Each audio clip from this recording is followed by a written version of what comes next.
తెలుసు నా మాటే వినదంట. పార్ట్ 2. హాస్పిటల్ వాళ్ళతో పెట్టుకుంటే కాదురా. వాళ్ళకి రేపటి వరకు టైం ఇచ్చి చూడు. వాళ్ళు పంపినా పంపకపోయినా నువ్వే పర్సనల్గా నాన్నగారి కోసం ఒక కేర్ టేకర్ని అపాయింట్ చేయిరా. వాళ్ళు ఎవరైనా సరే 24 గంటలు ఇక్కడే ఉండి నాన్నగారిని చూసుకోవాలి అని కండిషన్స్ పెట్టు. కండిషన్స్ అన్నీ ముందే చెప్పి తీసుకో. తర్వాత ఏమన్నా తేడా వస్తే నాకు చిరాకు వస్తుంది. ఇప్పుడు ఉన్న టెన్షన్స్తో కొత్తగా మళ్ళీ ఈ టెన్షన్స్ నాకు అవసరమా అని అన్నాడు కిరణ్ ఉదయ్ వైపు చూస్తూ. సరేరా, నేను చూసుకుంటాను. రేపు ఉదయం లోపు అంకుల్ కోసం ఒక కేర్ టేకర్ని అపాయింట్ చేసే బాధ్యత నాది. ఇక నువ్వు రిలాక్స్ అవ్వు అని అన్నాడు ఉదయ్ కిరణ్ భుజం మీద చేయి వేసి. ఇక్కడ వీళ్ళు మాట్లాడుకుంటూ ఉండగానే కౌశిక్, కావ్య మెల్లిగా జారుకున్నారు. వందన సంతోషంగా కిరణ్ దగ్గరకు వచ్చి హాయ్ చెప్పింది. కి స్నేహితురాలి కూతురు అవ్వడం, చిన్నప్పటి నుండి తెలిసిన అమ్మాయి కావడంతో కిరణ్ వందనాను చూసి హాయ్ అని చిన్న స్మైల్ ఇచ్చి పూజకి ఆలస్యం అవుతుంది, వెళ్దాం పదండి అని బయటకు తీసుకొని వచ్చాడు. బయటకి వస్తున్న కిరణ్ని ఆపి కిరణ్ అడ్రస్ ఎలా ఉంది అని అడిగింది వందన మెలికలు తిరుగుతూ. నైస్ అన్నాడు కిరణ్. ఆ మాట వినగానే వందన మొహం ఒకలాగా పెట్టుకొని అంతేనా అని అడిగింది. హా అని అన్నాడు కిరణ్. పూజ దగ్గరికి వెళ్ళి ఇంట్లో వాళ్ళని చూశాడు. కౌశిక్, కావ్య కనిపించకపోవడంతో వీళ్ళేరి బాలు అని అడిగాడు గట్టిగా. బాలు తల గోక్కుంటూ ఇప్పటి వరకు ఇక్కడే ఉన్నారు పెద్దబాబు. నేను అటెళ్ళి ఇటొచ్చేలోపు కనబడలేదు అని అన్నాడు కిరణ్ వైపు అయోమయంగా చూస్తూ. కిరణ్ మొహంలో రంగులు మారిపోవడం కావేరి గమనించింది. వీళ్ళకి ఈ మధ్య గారాబం ఎక్కువ అవుతుంది పెద్దబాబు. వాళ్ళ పని చెప్తాను అని అంది కోపంగా. వచ్చే వరకు వెయిట్ చేయడం ఎందుకు ఉదయ్, వాళ్ళిద్దరి క్రెడిట్ కార్డ్స్ బ్లాక్ చెయ్యు. మళ్ళీ నేను చెప్పే వరకు వాళ్ళ అకౌంట్స్లో మనీ వెయ్యకు అని అన్నాడు కిరణ్. అది విన్న బాలుకి పిచ్చ సంతోషంగా ఉంది. ఇప్పుడు ఆడండి ఆటలు, పెద్దబాబా మజాకా అని అనుకున్నాడు మనసులో. పూజ పూర్తయిన తర్వాత కిరణ్ తండ్రి దగ్గరికి వెళ్ళి మోకాలు మీద కూర్చొని రేపటిలోపు మిమ్మల్ని చూసుకోవడానికి కేర్ టేకర్ని అపాయింట్ చేస్తాను నానా. నేను మీ దగ్గర ఎక్కువ టైం ఉండలేకపోతున్నాను. వర్క్ ప్రెషర్ ఎక్కువైంది నానా. 7 ఏళ్ల క్రితం జరిగిన యాక్సిడెంట్ని సాకుగా చూపిస్తూ కాంపిటీటర్స్ టార్గెట్ చేస్తున్నారు.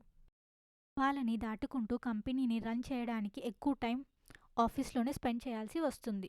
సారీ నాన్న, ఈ టైంలో మిమ్మల్ని దగ్గరుండి చూసుకోలేకపోతున్నాను అని బాధపడ్డాడు. కొడుకు బాధని చూసి ఆయన కంట్లో నీళ్లు తిరిగాయి. కిరణ్ తండ్రి చేయిని తీసుకొని ముద్దు పెట్టుకొని బాలు నాన్నగారిని లోపలికి తీసుకొని వెళ్ళరా, చాలాసేపు కూర్చున్నారు అని అన్నాడు. అలాగే పెద్దబాబు అంటూ చేస్తున్న పని వదిలేసి వచ్చి అశోక్ని ఆయన గదిలోకి తీసుకొని వెళ్ళాడు. కావేరికి బాయ్ చెప్పి కిరణ్, ఉదయ్ ఆఫీస్కి వెళ్ళిపోయారు. వెళ్తూ వెళ్తూ ముందు ఉన్న సర్టిఫికేట్ని చూసి అరే దీన్ని ఈ కాలేజ్కి పంపించరా, పొద్దున ఆ మెంటల్ది పడేసుకుంది అని అన్నాడు సర్టిఫికేట్ని ఉదయ్కి ఇస్తూ. ఏంటిరా అంటూ చేతిలోకి తీసుకొని చూసి ఫిజియోథెరపిస్ట్ అనుకున్నాడు ఉదయ్ మనసులో. కాలేజ్కి సర్టిఫికేట్ని పంపించి ఆ అమ్మాయి నెంబర్ తీసుకొని కాల్ చేశాడు ఉదయ్. సర్టిఫికేట్ పోయిందని బాధని దాచుకుంటూ మా నాన్నల ముందు ఏడవలేక నవ్వుతూ మధు ఫోన్ రింగ్ అవ్వడం చూసి ఈ ఫోన్ నెంబర్ ఎవరబ్బా అని ఫోన్ లిఫ్ట్ చేసి హలో అని అంది. మిస్ మధుమిత అని అన్నాడు ఉదయ్. ఎస్, మీరెవరండి అని అంది మధు. ఈ సర్టిఫికేట్ పోగొట్టుకున్నారు కదా అని అన్నాడు ఉదయ్. ఆ మాట వినగానే మధు ఒక్కసారిగా హా అవునండి అని అంది. అది మాకు దొరికిందండి, మీ కాలేజ్కి పంపించాము, వెళ్ళి కలెక్ట్ చేసుకోండి అని అన్నాడు ఉదయ్. ఆ మాటలు వినగానే మధు ఆనందానికి హద్దులు లేకుండా పోయాయి. మొహంలోకి సంతోషం వచ్చి మెరిసిపోతుంది. థ్యాంక్స్ అండి, థ్యాంక్స్ సో మచ్, మీ మేలు ఈ జన్మలో మర్చిపోలేను అని ఉదయ్కి థ్యాంక్స్ చెప్పింది. ఇట్స్ ఓకే అండి. హా మిమ్మల్ని ఒక మాట అడగొచ్చా అని అన్నాడు ఉదయ్. అయ్యో అడగండి అని అంది మధు. మీకు జాబ్ చేసే ఉద్దేశం ఉందా, అంటే మీరు ఫిజియోథెరపిస్ట్ కదా, హాస్పిటల్లో జాయిన్ అవుతారా అని అన్నాడు ఉదయ్. జాయిన్ అవుతానండి, అందుకే ఇంటర్వ్యూస్కి అప్లై చేశాను. మార్నింగ్ ఇంటర్వ్యూకి వెళ్తుంటే సర్టిఫికేట్ మిస్ అయింది అని చెప్పింది మధు. మీకు అభ్యంతరం లేకపోతే మా దగ్గర ఒక జాబ్ ఆఫర్ ఉంది, మీరు మా ఆఫీస్కి వస్తే మిగతా డీటెయిల్స్ మాట్లాడుకోవచ్చు అని ఆఫీస్ అడ్రస్ చెప్పాడు ఉదయ్. మధు అడ్రస్ నోట్ చేసుకొని మళ్ళీ థ్యాంక్స్ చెప్పి ఫోన్ పెట్టిన తర్వాత ఆలోచనలో పడింది. పిలిచి జాబ్ ఇస్తాను అని అంటున్నాడు, ఏదైనా తేడా ఉంది అనుకొని ఇప్పుడు ఈ భయంతో వెనకడుగు వెయ్యలేము. ఏమో ఏ పుట్టలో ఏ పాముందో ఒకసారి వెళ్ళి చూస్తే ఏమవుతుంది అని అనుకుంది. ఇంట్లో చెప్పి ఉదయ్ చెప్పిన అడ్రస్కి వెళ్ళింది. భువనేశ్వరి గ్రూప్ ఆఫ్ కంపెనీ అని ఉంది. చాలా పెద్ద ఆఫీస్. అది చూడగానే ఆఫీస్ ఓకేలే, భయపడాల్సిన పని లేదు అనుకుంది. లోపలికి వెళ్ళి రిసెప్షనిస్ట్కి తన పేరు చెప్పి ఉదయ్ గారిని కలవాలి అని చెప్పింది. తను ఉదయ్కి కాల్ కలిపి మధు వచ్చిన సంగతి చెప్పింది. ఉదయ్ లోపలికి పంపించమని చెప్పగానే రిసెప్షనిస్ట్ మధు వైపు చూసి మేడం 5th ఫ్లోర్కి వెళ్ళండి అని చెప్పింది. ఓకే అండి, థ్యాంక్ యూ అని 5th ఫ్లోర్కి వెళ్ళింది మధు. చాలామంది ఎంప్లాయీస్ ఉన్నారు. అందరూ బిజీగా ఎవరి పనిలో వాళ్ళున్నారు. మధు ఉదయ్ క్యాబిన్ ముందు నిలబడి గట్టిగా గాలి పీల్చుకొని డోర్ ఓపెన్ చేసి మే ఐ కమిన్ సార్ అని అడిగింది. వర్క్లో ఉన్న ఉదయ్ తలపైకెత్తి మధు వైపు చూసి కమిన్ అని వస్తున్న మధు వైపు అలాగే చూశాడు. చూడగానే ఇంటర్వ్యూ కూడా చేయాల్సిన అవసరం లేదనిపించింది. ఆ జాబ్కి తను పర్ఫెక్ట్గా సరిపోతుందని మనసులో అనుకొని దగ్గరికి వచ్చిన మధుకి కూర్చోమన్నట్టు సీట్ చూపించాడు ఉదయ్. మధు కూర్చొని తన సర్టిఫికేట్స్ ఫైల్ని ఉదయ్కి చూపించింది. ఉదయ్ ఏదో నామమాత్రంగా వాటిని చూస్తున్నాడే కానీ మనసులో ఆల్రెడీ మధుని అపాయింట్ చేయాలని ఫిక్స్ అయిపోయాడు. చూడండి మిస్ మధుమిత, మా అంకుల్కి 7 years బ్యాక్ యాక్సిడెంట్ జరిగింది. ఆయన చేతులు, కాళ్ళు, నోరు అన్నీ ప్యారలైజ్ అయిపోయాయి. ఆయనకి డైలీ ఫిజియోథెరపీ అవసరం. అంతేకాకుండా కేర్గా చూసుకునే మనిషి కూడా చాలా అవసరం. అందుకే మాకు ఎప్పుడు వారితోనే ఉండే మనిషి కావాలి. అందుకోసం మేము ఎంత శాలరీ పే చేయడమైనా సిద్ధమే. క్వాలిఫికేషన్ బాగుంది. మిమ్మల్ని అపాయింట్ చేయడంలో నాకేం అభ్యంతరం లేదు. మీకు మా కండిషన్స్ నచ్చితే పేపర్స్ సైన్ చేసి జాయినింగ్ లెటర్ తీసుకోండి. రేపటి నుంచే మీరు వర్క్ స్టార్ట్ చేయొచ్చు అని చెప్పాడు ఉదయ్. సరే, నాకు ఈ జాబ్ ఇష్టమే, కానీ నైట్ అక్కడే ఉండటం కుదరదు సార్. రాత్రికి వెళ్ళి మార్నింగ్ 8 గంటలకే వచ్చేస్తాను అని అంది మధు. హో నో, వీడు గట్టిగా చెప్పాడు రూల్స్ బ్రేక్ చేస్తే వాడికి పిచ్చ కోపం వస్తుంది అని మనసులో అనుకొని సారీ మిస్ మధు, కండిషన్స్ అన్నిటినీ ఫాలో అవుతేనే జాయిన్ అవ్వండి అని చెప్పాడు ఉదయ్. మధు బయటకి వెళ్ళి రిసెప్షన్లో చాలాసేపు కూర్చొని ఆలోచించుకుంది. ఇంట్లో పరిస్థితులు అస్సలు బాగోలేదు. ఉన్న ఇల్లు చదువు కోసం, నాన్న ట్రీట్మెంట్ కోసం అమ్మేసి అదే ఇంట్లో ఉంటున్నాము. 2 నెలల నుంచి అద్దె కట్టలేదు. ఇంట్లో సరుకులు నిండుకున్నాయి.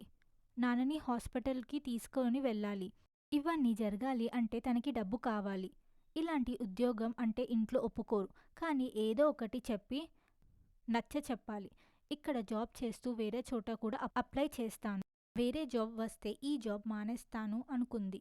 పేపర్స్ సైన్ చేసి అపాయింట్మెంట్ లెటర్ని తీసుకుంది మధు.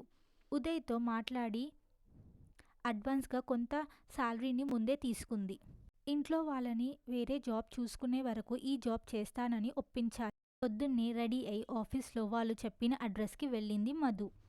ఇంటికి వెళ్ళగానే వాచ్మెన్కి ముందే చెప్పి ఉంచినట్టున్నారు. అతను గేట్ ఓపెన్ చేసి లోపలికి పంపించాడు. చేతిలో బ్యాగ్తో లోపలికి అడుగుపెట్టింది మధు. ఇల్లు కాదది, ఏదో కోటలా ఉంది. ఇంటి మీద కూడా భువనేశ్వరి నిలయం అని రాసి ఉంది. లోపలికి వెళ్ళిన మధు ఇంటిని చూసి ఆశ్చర్యపోయింది. సినిమాలో రాజభవనాలు చూడడం తప్ప రియల్గా అలాంటి వాటిని ఇంతవరకు చూడలేదు. కానీ ఇప్పుడు ఈ ఇల్లు రాజభవనాన్ని మరిపించేలాగా ఉంది అనుకుంది మనసులో. లోపలికి వెళ్ళగానే బాలు మధుని చూసి మీరేనా అయ్యగారిని చూసుకోవడానికి వచ్చింది అని అడిగాడు దగ్గరికి వస్తూ. బెడ్ మీద పడుకొని ఉన్న ఆయన మధుని చూసి అలాగే చూస్తూ ఉండిపోయాడు. అయ్యగారు మిమ్మల్ని చూసుకోవడానికి వచ్చిన డాక్టరమ్మ తినే అని చెప్పి మధు వైపు తిరిగి మా అయ్యగారు అని చెప్పాడు. నమస్తే అండి అని 2 చేతులు జోడించింది మధు. ఆయన ప్రేమగా కళ్ళు మూసి తెరిచాడు.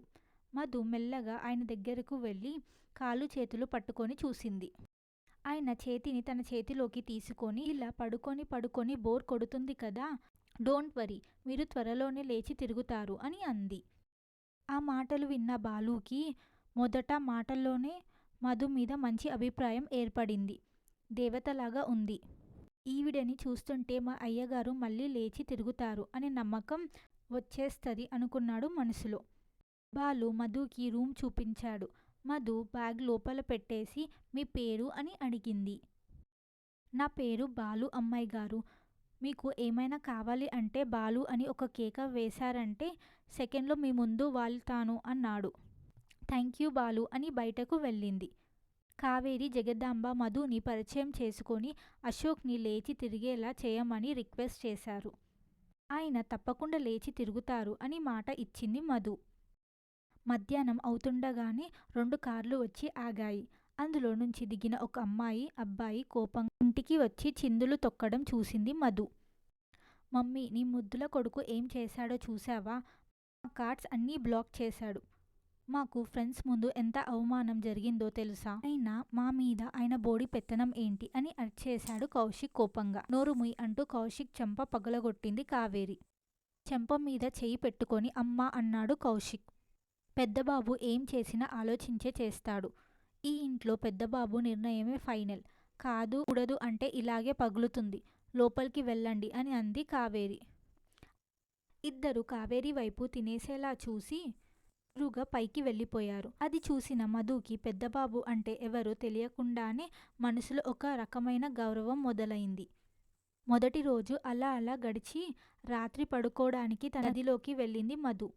కొత్త చేయడంతో నిద్ర పట్టక బయటకు వచ్చి అటూ ఇటూ తిరుగుతున్న మధుకి చీకట్లో ఎవరో డోర్ తీసుకొని పైకి వెళ్ళడానికి ప్రయత్నిస్తున్నట్టుగా అనిపించింది.